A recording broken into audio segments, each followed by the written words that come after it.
ডাকাতিয়া বিলির ভয়াবহ অবস্থার শেষ অংশ নিয়ে তোমাদের সামনে হাজির হলাম।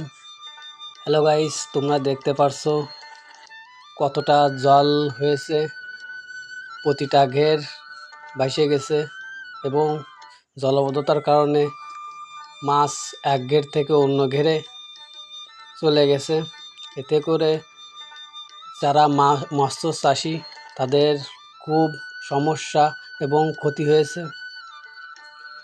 কি পরিমাণে জলবদ্ধতা তোমরা দেখতেই পারছো, প্রতিটি ফাড়ে জল হয়ে গিয়েছে এবং এক ঘের থেকে অন্য ঘেরে যেতে হলে এইভাবে ডুবিয়ে কিংবা সাঁতার কেটে যেতে হয়। কতটা কষ্ট করে যেতে হয় বন্ধুরা তোমরা দেখতে পারছো, খুব কষ্ট করে মাছগুলো চাষ করতে হয়। কিন্তু বর্তমানে আমাদের ডাকাতের বিলে জলাবদ্ধতার জন্য মাছ চাষ করা সম্ভব হচ্ছে না বন্ধুরা। তোমরা দেখতে পারছো এই যে আমার গেটের বেড়িতে কত জল। এখন আমি তোমাদের মেপে দেখাবো, এই যে 1 বিঘেতেরও বেশি জল এখনও আছে। এই বেড়িতে প্রায় 1 হাত জল হয়েছিল, কিন্তু কিছুটা কমার ফলে জল অনেকটাই কমে গিয়েছে।